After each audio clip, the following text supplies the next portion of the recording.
नमस्कार मित्रों, मैं डॉक्टर परमेश्वर अरोड़ा फिर आप सभी का अभिनंदन करता हूं, अभिवादन करता हूं।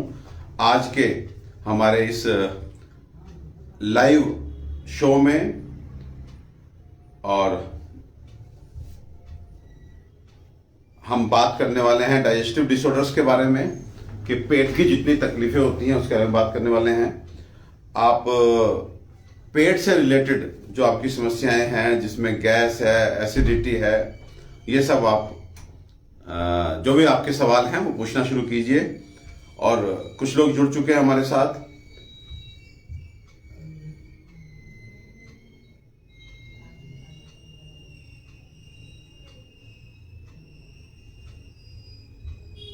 हमारे यहाँ एक सेइंग है कि हर रोग की शुरुआत जो है वो अग्नि की मंदता से होती है, यानी कि डाइजेस्टिव सिस्टम की स्लगिशनेस से होती है। तो आपको हमेशा ध्यान रखना है कि आपका डाइजेस्टिव सिस्टम ना बिगड़े।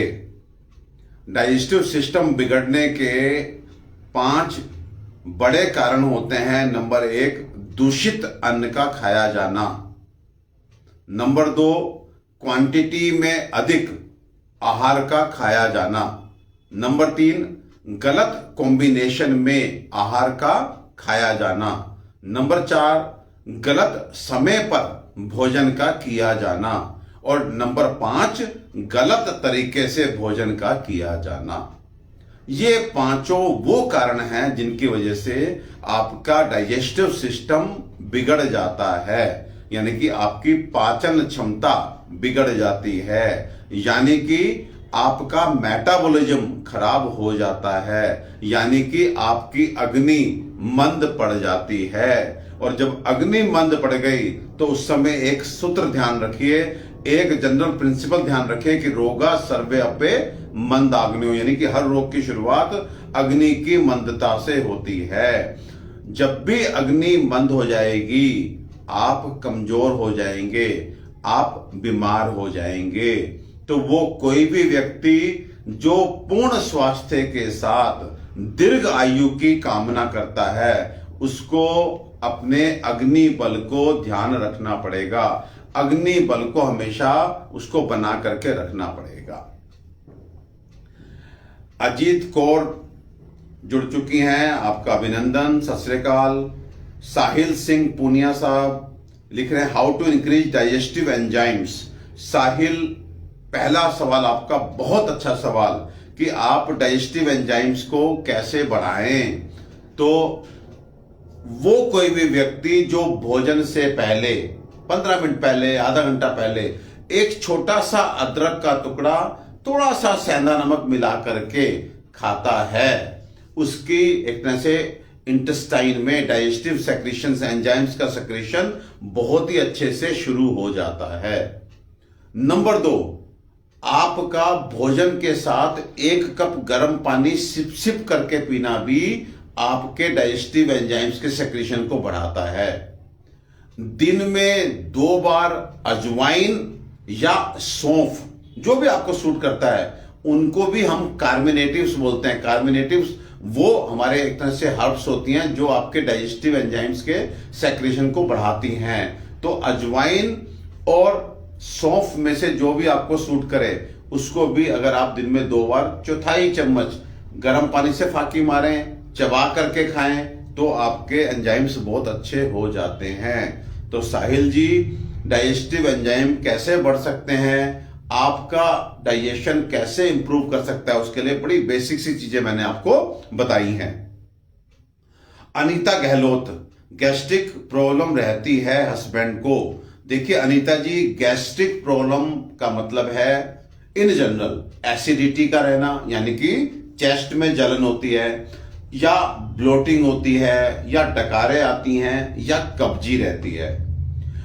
आज जो लोग मेरे साथ इस वेबिनार में जुड़े हैं, इस लाइव सेशन में जुड़े हैं, उनको मैं बहुत संयम के साथ, बहुत ही क्लैरिटी के साथ बताना चाहता हूं कि आपको 5 चीजें ध्यान रखनी है। नंबर 1, खाने की क्वालिटी सही होनी चाहिए।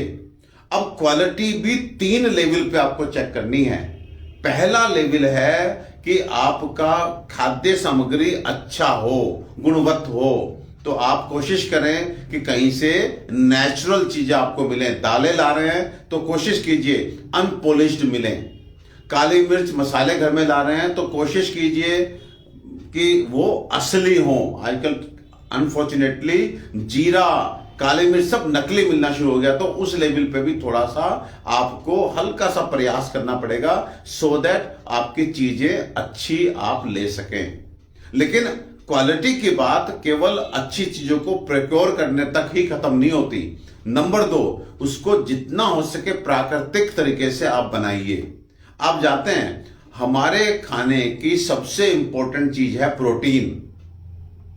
और जैसे जैसे हम उम्र में बड़े हो रहे होते हैं, हमारी बॉडी में डीजनरेशन प्रोसेस, यानी हम बूढ़े हो रहे हैं, हमारी आंखें कमजोर हो रही है, हमारे कान कमजोर हो रहे हैं, हमारी बॉडी कमजोर हो रही है। तो उस कमजोरी को, डीजनरेशन को हमारी बॉडी के, देखिए हमारे खाने के 3 न्यूट्रिएंट्स होते हैं, कार्बोहाइड्रेट, प्रोटीन एंड फैट। तो जो रिपेयर का काम करता है, जो रेजुविनेशन का काम करता है, वो मेन है प्रोटीन। और प्रोटीन में अगर वो व्यक्ति जो नॉनवेज नहीं खाता या जिसको दूध, पनीर अच्छे, और आज के टाइम पे अनफॉर्चुनेटली उतना क्वालिटी मिल भी नहीं रही है, तो ऐसे में हमारा मेन सोर्स हो जाता है दालें। अब दालों के साथ भी क्या है कि अब जब से हमने इन्हें प्रेशर कुकर में बनाना शुरू किया है, तब से स्टडीज आज बिल्कुल क्लैरिटी के साथ बता रही है कि when we cook pulses in pressure cooker, तो बहुत अधिक मात्रा में जो प्रोटीन है वो डीजनरेट हो जाते हैं। हम खाते तो हैं दालें, लेकिन वो प्रोटीन जो दालों से हमें मिलना चाहिए वो हमारे शरीर को नहीं मिल पाता। तो ऐसे में क्या करें? तो सिंपल सा तरीका यह है कि दाल आप बना रहे हैं, कोई भी दाल बना रहे हैं, आप मूंग धुली बना रहे हैं, मूंग छिलका बना रहे हैं, अरहर बना रहे हैं, ये 3 दालें अक्सर हम लोगों के घर में बनती हैं। कभी कभी हम राजमा, छोले, उड़द ये सब भी बनाते हैं, मसूर बनाते हैं। तो कोशिश करें इन दालों को, थोड़ा सा टाइम अधिक लगेगा, लेकिन आप खुले बर्तन में बनाएं, मंद आंच पे बनाएं, हल्की अपना आंच करके खुले पे बनाने दें। क्या होगा भाई, सुबह उठ करके आपको अगर दाल बनाने में प्रेशर कुकर में 10 मिनट लगते हैं, 15 मिनट, तो उसमें आधा घंटा लग जाएगा। लेकिन जब हम क्वालिटी फूड की बात कर रहे हैं, जब अपने शरीर की रक्षा की बात कर रहे हैं, शरीर की मजबूती की बात कर रहे हैं, प्रोटीन अच्छी क्वांटिटी में और अच्छी क्वालिटी का प्रोटीन लेने की बात कर रहे हैं, तो क्या फर्क पड़ता है कि आपने दाल चढ़ा करके, पता है आपको कि खुली बर्तन में बना रहे हैं तो आधा घंटा लग जाए। सो वो कोई भी चीज जो आप मंद आंच पे बना सकते हैं, ये प्रेशर कुकर से उसे गलाइए मत, प्रेशर दे करके उसको बहुत नेचुरल तरीके से गलने दीजिए। तो आप देखेंगे कि आपके शरीर में जो शक्ति का आप एक तरह से कमी देख रहे हैं, वो कमी आपकी पूरी हो जाएगी केवल और केवल दालों को खुले बर्तन में बनाने से ही।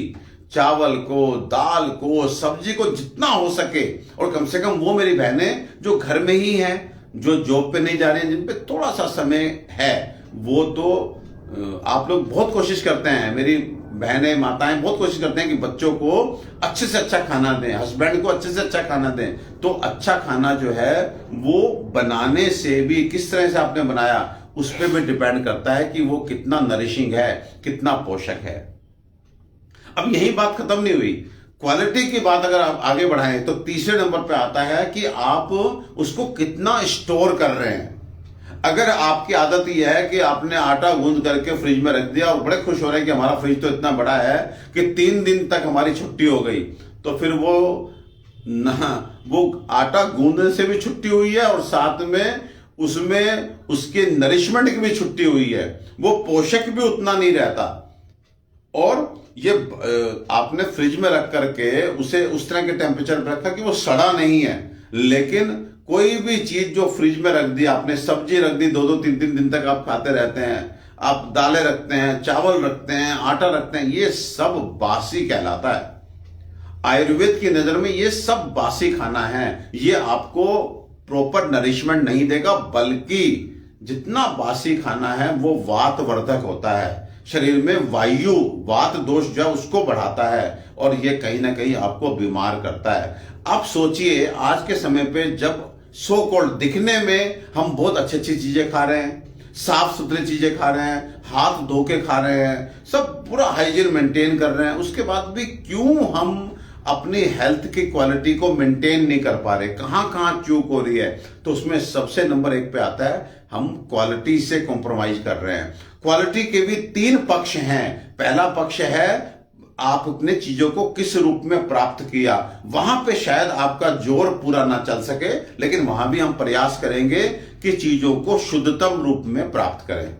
लेकिन जहां पे आपका जोर चल सकता है वो है उसको बनाने में। नंबर 3 उसको स्टोर करने में। आप बच्चों को ताजा ताजा खिलाइए, ताजा ताजा खिलाइए और देखिए वो बीमार नहीं पड़ेंगे, वो कभी भी आलसी नहीं रहेंगे, आपको कमजोर नहीं लगेंगे, वो मोटिवेटेड रहेंगे, खूब स्फूर्ति रहेगी उनके अंदर। तो इस तरह से ये पहला पॉइंट हुआ क्वालिटी। और क्वालिटी में भी केवल उन चीजों की क्वालिटी नहीं, आप कैसे कुक कर रहे हैं, कैसे पका रहे हैं और कैसे उसको कितना स्टोर कर रहे हैं, वो भी मैटर करती है। So quality. अभी हम बात करेंगे, 1-2 क्वेश्चन और लेते हैं क्वांटिटी के बारे में, कि आखिर कोई व्यक्ति कितना खाना खाए, उसके भी मैं पैरामीटर आपको दूंगा। अब वीरेंद्र सिंह भारद्वाज जी लिखते हैं, सर मुझे पेट में गैस बहुत बनती है। गैस बनना मतलब सीधी सीधी बात है, ये गैस बनता है, गैस्ट्रिक होती है, कब्जी होती है, ये सब इंडाइजेशन है। वो कोई भी व्यक्ति जो अपने खाने को सही से नहीं पचा पाता, वो इंडाइजेशन का शिकार हो जाता है, अजीर्ण का शिकार हो जाता है। और अजीर्ण के लक्षणों में एसिडिटी भी है, गैस भी है, कब्जी भी है। अब आपका बॉडी टाइप किस तरह का है? अगर आपका बॉडी टाइप वातिक नेचर का है, आपके शरीर में आजकल हम बॉडी कॉन्स्टिट्यूशन चेक करते हैं ना, कि हमको वात नेचर है, पित्त का नेचर है, कफ का, अगर आप वातिक हैं तो you will be prone for having bloating, आपको अफारा बनेगा, आपको डकारें आएंगी, आपको गैस्ट्रेटिस पास होगा। ये अजीर्ण और आपकी वात प्रकृति जब मिलती है तो ये सब लक्षण आता है। अगर अजीर्ण है, खाना सही से नहीं पच रहा और आपकी पित्त प्रकृति है, तो आपको एसिडिटी, बर्निंग होगी छाती में, पेट में, तो आपको आप बोलते हो एसिडिटी हो गई। जिन लोगों की कफ प्रकृति है, प्राय हम देखते हैं उनको कब्जी हो जाती है। तो अगर अजीर्ण है और आपकी बॉडी का टाइप कफज है तो आपको कॉन्स्टिपेशन होगा। ये एक तरह से मोटा मोटा देखने को मिलता है। लेकिन इन तीनों के पीछे ही क्या कारण है? अजीर्ण। अजीर्ण का मतलब खाने का सही से ना पचना, खाने का सही से जीर्ण ना होना। और अजीर्ण के पीछे क्या कारण है? अजीर्ण के पीछे सबसे बड़ा कारण है आपकी डाइजेस्टिव अग्नि का, आपकी पाचक अग्नि का डिस्टर्ब हो जाना। आज इसी समय मैं आपको बताना चाहूंगा, ये जो हमारे शरीर में अग्नि है, यही बेसिकली हमारे शरीर का आधार है। और ये अग्नि 3 लेवल पे होती हैं। पहला पेट के लेवल पे, जिसे हम बोलते हैं जठराग्नि। उसके बाद फिर हमारे टिश्यू के लेवल पे, जिसे बोलते हैं धातु अग्नि। और फिर हमारे सेल्स के लेवल पे, जिसे हम बोलते हैं भूताग्नि। So all together there are 3 levels of fires, और कुल मिला के 13 अग्नियां हमारी होती हैं। एक जठराग्नि जो पेट में है, दूसरी जो टिश्यू का मतलब क्या है? रस धातु मतलब प्लाज्मा, रक्त धातु यानी ब्लड, फिर मांस धातु यानी हमारी मसल्स, मेद धातु यानी हमारा फैट, उसके बाद अस्थि धातु यानी हमारी हड्डियां। तो इस तरह से 7 धातु होती हैं, रस, रक्त, मांस, मेद, अस्थि, मज्जा, शुक्र। और सातों की अपनी अग्नियां होती हैं, जिनको हम नाम देते हैं धातु अग्नि, यानी कि fire at the level of tissues. लेकिन हर टिश्यू भी बेसिकली सेल्स से मिलकर बना होता है, कोशिकाओं से मिलकर बना होता है। उन कोशिकाओं का भी अपना एक मेटाबॉलिज्म है, उन हर सेल के अंदर अपना मेटाबॉलिक एंजाइमेटिक एक्टिविटी चल रही है। वहां पर मेटाबॉलिक एक्टिविटी को, वहां के एंजाइम्स को हम नाम देते हैं भूताग्नि। तो 5 बेसिक एलिमेंट्स होते हैं, आकाश, वायु, अग्नि, जल, पृथ्वी। ये 5 महाभूत कहलाते हैं और इन्हीं से किसी भी व्यक्ति का शरीर बनता है। तो सेल के लेवल पे हमारे शरीर को बनाने वाले 5 बेसिक एलिमेंट्स के नाम से ही 5 अग्नियां हैं। वायु अग्नि, आकाश अग्नि, पृथ्वी अग्नि, जल अग्नि एंड अग्नि। सो कहने का मतलब यह है कि ये जो है 5 भूताग्नि, 7 धातुअग्नि, 1 जठराग्नि। तो कुल मिला के 13 अग्नियां हैं जो हमारे शरीर को चला रही है, हमारे शरीर की रचना को बना करके रख रही हैं। आपने कभी विचार किया कि आप खाते क्या हैं? आलू का पराठा, दाल, चावल, फल, लेकिन बनता क्या है? खून, हड्डी, मांस। तो कौन इस ट्रांसफॉर्मेशन को कर रहा है? इस ट्रांसफॉर्मेशन को अग्नि कर रही है। पहले आपने बाहर अग्नि पे चावल को गलाया, तब आपके शरीर ने स्वीकार किया। अगर आपको कच्ची सब्जी, कच्चा चावल दे दे तो अंदर नहीं उतरता है। तो बाहर की अग्नि जो है, पहले आपके नेचुरली जो खाना, आपके खाद्य पदार्थ हैं, उनको पका करके मीन्स गला करके, देखिए दाल बन गई मतलब दाल गल गई, चावल बन गए मतलब चावल गल गए, सब्जी बन गई मतलब सब्जी गल गई। तो बाहर की अग्नि भी क्या कर रही है? उसको गला रही है, और उस सॉफ्ट वे हमारे भोज्य पदार्थ को हमारी बॉडी एक्सेप्ट करती है। लेकिन इस जिम्मेदारी के साथ कि अब आप इसको और गलाएंगे, और गला करके इसको क्या बना देंगे? बिल्कुल पानी बना देंगे। तो भगवान ने उस गली हुई चीज को भी पहले मुंह में डालते क्या दिया आपको? दांत दिए कि इतना चबाओ कि वो चीज कैसी बन जाए? बिल्कुल पानी बन करके, जूस बन करके नीचे उतरे। अगर वो जूस बिल्कुल पतला पानी बन के नीचे उतरेगी तो नीचे जो हमारी पेट की अग्नि, जठराग्नि है, उसे बढ़िया से पका सकती है, बढ़िया से पचा सकती है, उसके 2 हिस्से बना सकती है। कोई भी चीज जो आप खाते हैं, अगर आपकी अग्नि ठीक है तो उसके 2 भाग बनेंगे। एक बनेगा नरिशिंग जूस जो आपकी बॉडी के अंदर जाएगा और आपके शरीर को पोषण देगा, और दूसरा चीज बनेगा एक्सक्रीटा, मल, जो नीचे अब बहुत प्राकृतिक तरीके से नीचे उतर जाएगा। तो अगर कोई व्यक्ति बोलता है कि मेरा डाइजेशन ठीक है, इसकी क्या निशानी है? तो निशानी यही है कि उसका शरीर का पोषण भी अच्छे से होता रहे और मल भी बहुत ही प्राकृतिक तरीके से शरीर से बाहर निकलता जाए।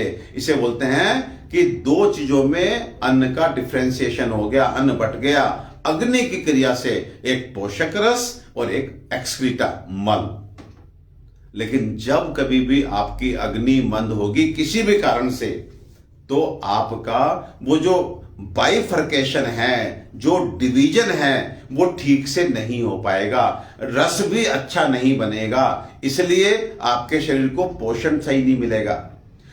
वो मल भी ठीक नहीं बना, वो आधा कच्चा है आधा पक्का, इसलिए उसको प्राकृतिक रूप से नीचे जो जाता है वो नहीं जा पाएगा। फिर आप जोड़ लगा रहे होते हो, कभी आप कुछ खा रहे होते हो, कभी आप जो है त्रिफला खा रहे हो, इसबगोल खा रहे हो, कभी बहुत सारा पानी पी करके, कभी कुछ करके, मतलब उसे धक्का मार रहे होते हो। धक्का क्यों मार रहे होते हो? क्योंकि वो मल ठीक से नहीं बना, उसमें आधा कच्चा आधा पक्का, अभी उसमें अन्न है। तो हमारे इंटेस्टाइन पहचानते हैं कि अभी इसमें अन्न है, इसको नहीं फेंक सकते, तो वो रोकती है, लेकिन वो आप रोक नहीं सकते, आपको उसे धकेलना ही पड़ता है। सो बेसिकली ये जठराग्नि के लेवल पे आपने उस जो भी अन्न खाया उसको इतना पचाया, इतना चबाया, इतना नीचे पहुंचाया कि वो पानी बन जाए। तो ये जिम्मेदारी आपकी है। तो जो व्यक्ति अन्न को चबा करके खाता है उसको इन जनरल गैस बनेगी, एसिडिटी बनेगी या कब्जी रहेगी, उसकी संभावना 50% कम हो जाती है। एक सेइंग है, एक कहावत है, वो व्यक्ति जो अन्न को पीता है और पानी को खाता है, फिर से सुनिए, देयर इज ए सेइंग, बड़े बोलते हैं कि वो व्यक्ति जो अन्न को पीता है और पानी को खाता है वो उसका पेट खराब नहीं होता। तो मतलब क्या है कि अन्न को इतना चबाएं कि जब वो आपके फूड पाइप से नीचे उतरे तो वो बिल्कुल पानी, जल बन करके उतरे, एकदम रस बन के उतरे। इसे बोलते हैं अन्न को पीना।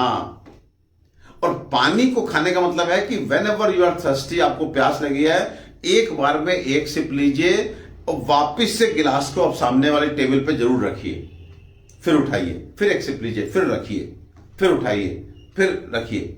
1-1 सिप करके पानी पिएंगे, इसे बोलते हैं पानी को खाना। तो आज इस लाइव सेशन में जुड़े मेरे सब मित्रों को जिनको गैस्ट्रिक प्रॉब्लम है, उनको मैं एक सीधा सच्चा लेकिन सबसे महत्वपूर्ण सूत्र देकर के जा रहा हूं कि अन्न को पियो और पानी को खाओ। और देखिए आपकी डाइजेस्टिव प्रॉब्लम जो सुबह सुबह खाली पेट गैस के कैप्सूल और रात में पेट साफ के पाउडर, वो सब आपके कुछ ही दिनों में बंद हो सकते हैं। बड़ी बेसिक चीजों को हमें करना है। यही बेसिक चीजों को हम एक तरह से वायोलेट करते हैं। फिर से रिपीट कर रहा हूं, 5 चीजें। Number 1 quality, number 2 quantity, number 3 combination, number 4 खाने का समय, timing of food, number 5 way of eating, खाना खाने का तरीका। ये 5 लेवल पे हम गड़बड़ी कर रहे हैं, जिसकी वजह से हमारी अग्नि मंद पड़ रही है, हमारा डाइजेस्टिव सिस्टम स्लगिश हो रहा है और हम जो है अजीर्ण के शिकार हो रहे हैं और इसी अजीर्ण से सारे रोग पैदा होते हैं। और आप जानते हैं ये तीनों लेवल पे अग्नियां हैं, जठराग्नि है, धात्वाग्नि है, भूताग्नि है, लेकिन इन तीनों अग्नियों में जो पेट की अग्नि है उसको बोला जाता है नृप। नृप का मतलब अग्नियों का राजा। तो जितना अच्छा आपकी जठराग्नि होगी उतनी ही अच्छी हमारी धात्वाग्नि होगी, उतनी अच्छी हमारी सेल के लेवल पे सेलुलर फायर भूताग्नि होगी। वो कोई भी व्यक्ति जो गलत तरीके से, गलत मात्रा में, गलत कॉम्बिनेशन से दूषित अन्न को खा करके अपनी जठराग्नि को मंद करता है, वो ना केवल जठराग्नि को मंद कर रहा है बल्कि शरीर के अंदर के मेटाबॉलिक प्रोसेस को भी डिस्टर्ब कर रहा होता है। बहुत ध्यान से सुनिए मेरी बात, आज बहुत अच्छा विषय है। अगर आपको खांसी हुई, जुकाम हुआ, थोड़ा पेट दर्द हो गया, ये थोड़ा बुखार चढ़ गया, इन्फेक्शन चल रहा है, ये सब जो है आप थोड़ा सा अपना होम रेमेडीज लेकर के, थोड़ी दवा लेकर के ठीक कर लेते हैं। लेकिन आज आपको मैं बता रहा हूं उन बीमारियों के बारे में जो आफत है, आफत। अचानक से एक दिन आपको खबर मिलती है कि साहब शुगर हो गई। अब डॉक्टर के पास जाते हैं, वो बोलते हैं आपको शुगर है, दवाई चलेगी। आप बोले कब तक? कहना अब आजीवन। अचानक से आपको पता कि आपको ब्लड प्रेशर हो गई, अब दवाई खानी है, कब तक? आजीवन।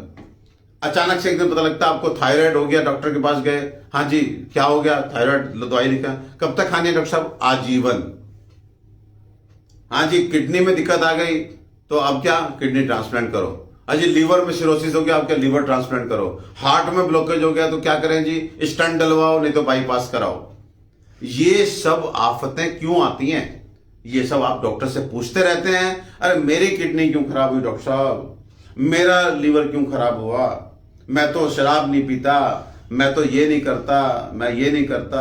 अरे भाई खाना तो खाते हो, खाना जल्दी खाते हो, खाना खाने का तरीका भी अगर आपको नहीं आता, और क्वालिटी बहुत बढ़िया आपने खाई लेकिन खाने का तरीका नहीं आता, तो भी यू में फॉल सिक, आप बीमार हो सकते हैं। कैसे?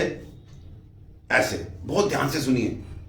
आपके पेट की अग्नि है, आपने खाना खाया, लेकिन 5 तरह के वायोलेशंस। आज से वो व्यक्ति जो चाहता है कि उसका खाना उसने सही खाना है, तो उसको केवल और केवल क्वालिटी नहीं करना है। क्वालिटी, क्वांटिटी, कॉम्बिनेशन, टाइमिंग और वे ऑफ ईटिंग, 5 चीजों पे ध्यान देना है। आपने इनमें से कोई भी वायोलेशन कर दिया, आपके पेट में खाना गया, खाना सही से पचा नहीं। जब पचता नहीं है तो मैंने बोला कि वो एक तरह से कच्चा जूस है, वो कच्चा मल है। कच्चा जूस जो है, जैसे कच्चा खाना मुंह के अंदर नहीं जाता, ऐसे ही कच्चा जूस जो है वो थोड़ा मोटा रहता है, और मोटा जूस अंदर एंट्री नहीं पाता, तो वो वहीं हाथों में किनारे कहीं पे रुक जाता है। और अब रुक गया तो रुक गया, अब क्या करेंगे? और कोई भी चीज, खाद्य पदार्थ जब कहीं रुक जाती है तो वो सड़ती है। आप अपने किचन में बढ़िया सा फ्रूट रख दीजिए, जो बढ़िया इंपॉर्टेंट फ्रूट, 4-5-6 दिन उसे देखिए मत, वो देखिए सड़ेगा। लेकिन जो प्यूट्रिफिकेशन होता है ये कभी अकेले नहीं होता, ये प्यूट्रिफिकेशन हमेशा लिक्विफिकेशन के साथ होता है। कोई भी खाद्य सामग्री गलते हुए सड़ती है, वो गल जाएगी, साथ में सड़ेगी। तो ऐसे ही आपका रुका हुआ अन्न भी गलते हुए सड़ता है, और जब गल के बिल्कुल पतला हो जाता है और आप और खाना खाते हैं तो वही रस, जिसको आयुर्वेद की भाषा में दूषित आम रस कहते हैं, मतलब एक तरह से टॉक्सिक रस बोलते हैं, वो बॉडी के काम का नहीं है, बट एनी हाउ वो बॉडी के अंदर पहुंच जाता है। और बॉडी के अंदर टिश्यू तो उसको खाएंगे नहीं क्योंकि वो तो गंदा है, वो रस नेचुरल है नहीं, वो फिर बॉडी में जाकर के अंदर कहीं ना कहीं इकट्ठा हो जाता है। अनफॉर्चुनेटली अगर किडनी में जाके इकट्ठा हो गया तो आपकी किडनी खराब होनी शुरू होगी। उसी दिन से वो जड़ बन गया, अब उस जड़ से धीरे धीरे धीरे पूरी टॉक्सिसिटी किडनी में फैलेगी। इट में टेक 1 ईयर, इट में टेक 2 ईयर, लेकिन वो बीज आपने बो दिया, जो कच्चा रस किडनी के अंदर गया वो आपने बीज बो दिया। वही रस अगर लीवर के अंदर चला जाता है तो आपके लीवर फेलियर में कारण बन जाता है। वही कच्चा रस जो कंज्यूम नहीं होना, वहां जाके उसने कहीं जाके रुक ही जाना है, पड़ना ही है, और वो और चीजों को भी खराब करना है। वो अगर हार्ट में रुक गया तो वही ब्लॉकेजेस बन जाते हैं, उसी से शुगर, उसी से बीपी, उसी से थायराइड, ये सब प्रॉब्लम आज आप जान रहे हैं कि बेसिकली ये सब प्रॉब्लम्स होती क्यों हैं। ये सब कुछ हमारे यहाँ एक सेइंग है, रोगा सर्वे अपे मंदाग्नियों। हर रोग की शुरुआत ही अग्नि की मंदता से होती है। बड़ों के मुंह से आपने एक शब्द सुना होगा कि हर चीज पेट से है, पेट से सारी बीमारियां पेट से शुरू होती हैं। तो पेट से शुरू होती हैं तो आप समझ लीजिए कि पेट मतलब अग्नि, पेट मीन्स अग्नि। पेट तो एक जगह है, उसमें जो काम करती है चीज वो है अग्नि। तो फिर से रिपीट करता हूं, वो व्यक्ति जो पूर्ण स्वास्थ्य के साथ दीर्घ आयु जीना चाहता है कि मैं स्वस्थ भी रहूं और लॉन्ग लाइफ जीऊं, उसको सबसे पहले अपनी अग्नि की रक्षा करनी है। कुछ भी ऐसा नहीं करना जो आपके अग्नि को डिस्टर्ब करे। फिर रिपीट करता हूं, quality, quantity, combination, timing and way of eating, 5 चीजें। खाली क्वालिटी क्वालिटी का रोना मत रोइए। क्वालिटी में भी 3 चीजें। नंबर 1 उस खाने की क्वालिटी, खाने की सामग्री जो है उसकी क्वालिटी। नंबर 2 आप उसे पकाते कैसे हैं। नंबर 3 उसे स्टोर कितना करते हैं। ये 3 चीजें क्वालिटी हैं। खाली अच्छा अच्छा लाने से कुछ नहीं होता। आप बढ़िया क्वालिटी की दाल लाइए, अनपॉलिश्ड, बिल्कुल नेचुरल ऑर्गेनिक, लेकिन उसको प्रेशर कुकर में बनाइए। प्रोटीन तो डीजनरेट होना ही होना है। सो कहने का मतलब है कि छोटे छोटे चेंजेस हम लाएंगे और देखिए फिर आपका स्वास्थ्य कितना अच्छा होता है। तो ये जो टॉक्सिक चीजें अंदर पहुंचती हैं, ये पहुंचती हैं जब हमारी जठराग्नि ठीक नहीं होती। एक एग्जांपल और देना चाहता हूं धातु के लेवल पे। देखिए क्या होता है, अगर आपका रस अच्छा बना, बहुत ध्यान से सुनिए, बड़े इंटरेस्टिंग चीज बताने जा रहा हूं। आपने कुछ खाया, आपने तो आलू का पराठा खाया, गोभी खाई, वटएवर, और वो आपने बढ़िया से बाहर भी पका हुआ था तो मन खुश हो गया। कच्चा खाते हुए मन खिन होता है, लेकिन आपका मन खुश, बड़ा स्वादिष्ट आपने जो है पराठा खाया, लेकिन चबा चबा के खाया, बढ़िया से, इतना चबा के खाया कि आपने अन्न को पिया। पेट के अंदर जब वो पहुंचा तो वो रस बन के एक तरह से नरिशिंग जूस बना। उस नरिशिंग जूस को बॉडी के अंदर एंट्री मिलती है। अब वो नरिशिंग जूस, जिससे पोषक रस हम लोग बोलते हैं, वो शरीर में घूम रहा है। कहां पे? टिश्यूज के बीच में। आप जानते हैं होता क्या है, हर टिश्यू की अपनी अग्नि है।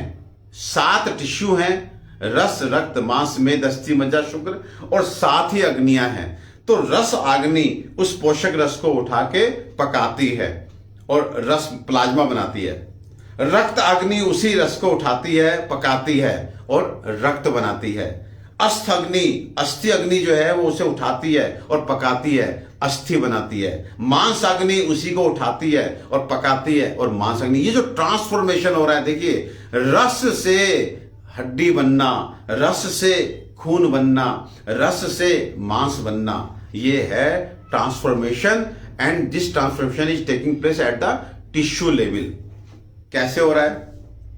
आपको दूध दे दिया मैंने, लो जी दूध लो, और साथ में गैस भी दे दिया। अब देखिए, अग्नि की क्रिया से आप उस दूध को उबाल करके गर्म दूध भी पी सकते हैं, और आपने पकाया तो उसी दूध से आप रबड़ी भी बना सकते हैं, और आपने पकाया तो उससे खोआ बना करके मिठाइयां भी बना सकते हैं। बस जो ये हम बाहर करते हैं कि केवल अग्नि की क्रिया से कभी दूध को उबालने तक सीमित रखा, दूध पिया, थोड़ा सा गाढ़ा कर लिया और अग्नि की क्रिया से रबड़ी खाई और गाढ़ा करके फिर हमने बर्फी खाई, उसे और गाढ़ा कर दिया, चीनी मिलाई, बर्फी के पीस बन गए। सो सेम वे अग्नि की क्रिया से अंदर धातुएं बनती हैं और उन धातुओं का भी बेस है आकाश, वायु, अग्नि, जल, पृथ्वी। हर बेसिक एलिमेंट को नरिशमेंट चाहिए। वहां पे उन रस से, रक्त से भूताग्नियां अपने एलिमेंट, बेसिक एलिमेंट्स को पोषित कर रही हैं। लेकिन ध्यान रहे कि भूताग्नि यानी fire at the level of cell and धातुअग्नि यानी fire at the level of tissue, वो डिपेंडेंट हैं आपकी पेट की अग्नि, जिसे हम जठर बोलते हैं, पेट को जठर अग्नि, और इसी को क्या बोला जाता है? नृप यानी अग्नियों का राजा। जिस व्यक्ति के जठराग्नि मंद है उसकी धातुअग्नि भी मंद रहेंगी, उसकी भूताग्नि भी मंद रहेगी। कभी कभी यह भी होता है कि हमने पेट पे तो डाइजेशन ठीक रखा, लेकिन अंदर जब वो खाना पहुंच गया उस समय फिर हमने वायोलेशन कर दिया, तो वहां पर धातुअग्नि मंद है तो ट्रांसफॉर्मेशन सही नहीं होगा, वहां भी कच्चा पक्का हो जाएगा। और कच्चा पक्का जैसे हम नहीं खाते ऐसे हमारी धातुएं भी नहीं खाती और वो एक्यूमुलेट होता है। एक्यूमुलेशन, कोई भी खाद्य पदार्थ जो रुक जाता है वो सड़ता है, रुका हुआ तो पानी भी सड़ता है। तो शायद मैं आपको समझा पा रहा होऊंगा।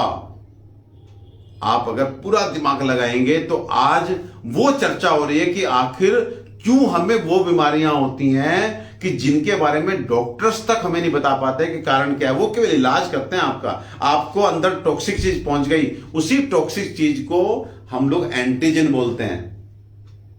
एंटीजन, उस एंटीजन के अगेंस्ट एंटीबॉडीज बनते हैं, हमारी बॉडी का डिफेंस मैकेनिज्म चालू होता है और इस बीमारी को बोलते हैं ऑटो इम्यून डिजीज। गठिया ऑटो इम्यून डिजीज है, SLE systemic lupus erythematosus auto immune disease है।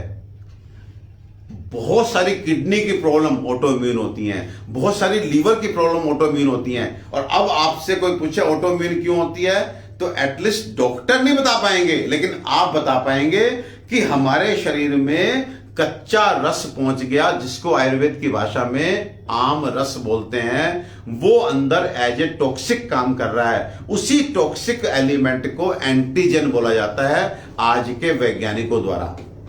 और जब अंदर एंटीजन है, आपके घर में एक ऐसा व्यक्ति प्रवेश कर गया है जो आपका अपना सदस्य नहीं है, घर का सदस्य नहीं है, काम का नहीं है, दूषित है, गंदा है, कोई आदमी आ जाए, कोई जानवर आ जाए तो इमीडिएटली घर का डिफेंस मैकेनिज्म एक्टिवेट हो जाता है, लाठी निकलती है और उस कुत्ते को और उस दूषित व्यक्ति को हमेशा मारने का प्रयास होता है और घर में झगड़ा शुरू हो जाता है, अशांति फैलती है, शोर मचता है। इसी को बोलते हैं रोग हो जाता है, माहौल बिगड़ जाता है, शरीर की केमिस्ट्री बिगड़ जाती है।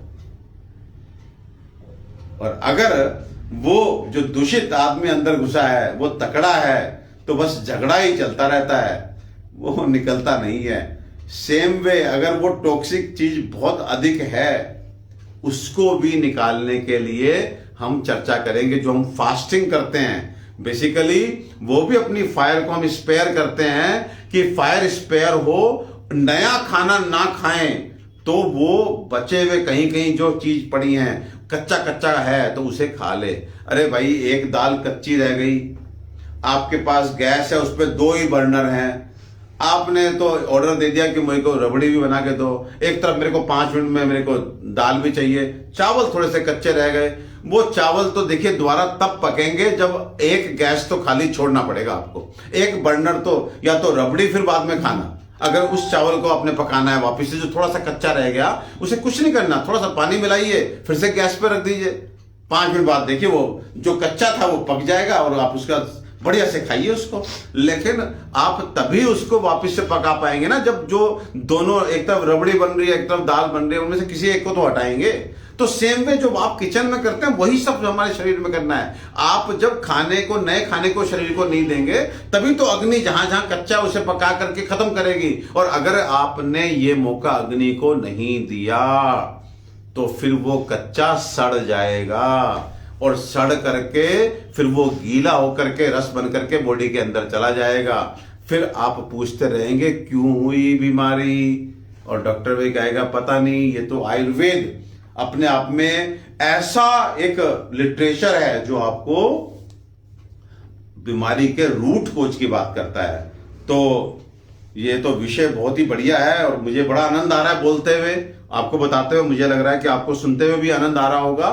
और अगले सप्ताह इसी विषय को हम अग्नि के कंसेप्ट को ही आगे बढ़ाएंगे और आपको बताएंगे कि आखिर अगर भूल से, क्योंकि हम मानव हैं, क्वालिटी कहीं गड़बड़ हो गई, कहीं क्वांटिटी गड़बड़ हो गई, स्वादिष्ट खाना बना था, दोस्त ने एक रोटी फालतू डाल दी, भाभी जी ने कहा ना जी आपको तो खानी पड़ेगी भाई साहब, तो भाई साहब खा लेते हैं फिर भाभी जी का चेहरा देख के, तो तो भाभी जी का मान भी रखना है, तो फिर एक दिन व्रत भी रखना है। अगर आप व्रत रखेंगे तो भाभी जी का मान कहीं कोई दिक्कत नहीं करेगा, लेकिन भाभी का भी मान रखा, घर में आके बीबी का भी मान रखा और फिर साली का भी मान रखा, तो मान से फिर अभिमान आ जाएगा। और अभिमान तो हमेशा आदमी को गर्त में पहुंचा देता है, कहीं ना कहीं वो कहते हैं ना अर्श से फर्श पे पहुंचा देता है। तो आपको मान में नहीं जाना है, अभिमान में नहीं जाना है, हमें जीवन जीना सीखना है। लेकिन आपको एक चिकित्सक ये बता रहा है कि ये बिल्कुल भी मुश्किल काम नहीं है। और आप देखिएगा जब आदमी स्वस्थ होता है तो उस समय कितना आनंदित होता है, क्योंकि स्वास्थ्य जो है वो तन तक सीमित नहीं रहता। तन, मन, फिर समाज, फिर अध्यात्म, फिर देश, और उसके बाद नंबर 6 पे भौतिक सुख सुविधाएं भी वही अर्न कर सकता है जो काम कर सकता है, जो धंधा कर सकता है। और कभी भी बीमार आदमी धंधा नहीं करता, वो बस काम खींचता है, ड्रैग करता है अपनी लाइफ को। आपको अगर अपने व्यवसाय में भी टॉप पे पहुंचना है तो भी आपको तन से स्वस्थ रहना पड़ेगा। जब आप बीमार होते हैं तो ग्राहक से कैसे बात करते हैं, और यदि जब आप स्वस्थ होते हैं तो ग्राहक को कितने बढ़िया से अटेंड करते हैं। ग्राहक मीन्स चाहे ऑफिस के लेवल पे सामने बैठा व्यक्ति। तो इसलिए स्वस्थ रहना जो है वो सबसे बड़ी प्रायोरिटी है। पहला सुख निरोगी काया, बाकी सब मोह माया। तो इसी चर्चा को आगे बढ़ाएंगे। आज के लिए बहुत सारे मेरे भाई हैं, कुछ लोगों के नाम ले लेता हूं। विजय चौहान जी, जितेंद्र बंसल जी, फूल सिंह जी, रूपम कुमार सिंह, पूनम सिंह, और जी नरेश कुमार दुआ साहब, हर्षिता, ललित अग्रवाल नमस्ते, वीना भदुरिया जी नमस्ते, विजय चौहान जी को पुनः नमस्ते, सावी राजपूत को नमस्ते, पूनम सिंह को नमस्ते, और मनप्रीत सिंह जी अंगूठा दिखा रही हैं। आजकल तो अंगूठा दिखाने का मतलब अप्रिशिएट करना, पहले अंगूठा दिखाने का मतलब कुछ और होता था। और दिनेश दीक्षित जी अपना नंबर भेज रहे हैं, आप अपनी प्रॉब्लम भी भेजिए, हम कॉल कराएंगे आपको। जिन लोगों को कुछ भी पूछना है वो हमारे नंबरों पे, जो हम नंबर देते हैं वो डॉक्टर्स के नंबर हैं, आप बात कर सकते हैं। और बाकी मैं पुनः रिपीट कर देता हूं, अब कोई दूरियां नहीं रहेगी। मैं ऑनलाइन कंसल्टेशन के लिए हमेशा अवेलेबल हूं। आप इंडिया में कहीं पर भी हैं, आप डेफिनेटली कुछ तो दान दक्षिणा देनी पड़ेगी, तो बहुत अधिक नहीं लेता हूं, मात्र 600 रुपीज लेता हूं। आप बुक कीजिए और फिर आराम से आपकी बीमारी पे चर्चा हम करेंगे, आपको संतुष्ट करेंगे। और उसके बाद यदि आप चाहेंगे तो पूरे देश में, भारत देश में कहीं पर भी आप हैं तो आप हमारी दवा आपके पास पहुंच जाएगी। पास अगर आप हैं, एनसीआर में है, पास में, तो एक दिन में पहुंच जाती है, नहीं तो मैक्सिमम 3 से 4 दिन लगता है, आपको दवा पहुंच जाएगी। तो अब दूरियां नहीं रह गई हैं। अब हमें स्वस्थ रहने से कोई नहीं रोक सकता, लेकिन थोड़ा सा प्रयास हमें खुद करना पड़ेगा। चलिए प्रभु से प्रार्थना करते हैं। सर्वे भवन्तु सुखिनः, सर्वे सन्तु निरामया, सर्वे भद्राणि पश्यन्तु, मा कश्चित् दुःख भाग भवेत्। ओम धन्वंतराय नमः। ओम शांति शांति शांति। नमस्ते। अपना ध्यान रखें, अपनों का ध्यान रखें। शनिवार या इतवार अगले हफ्ते फिर मिलेंगे। धन्यवाद। Thank you.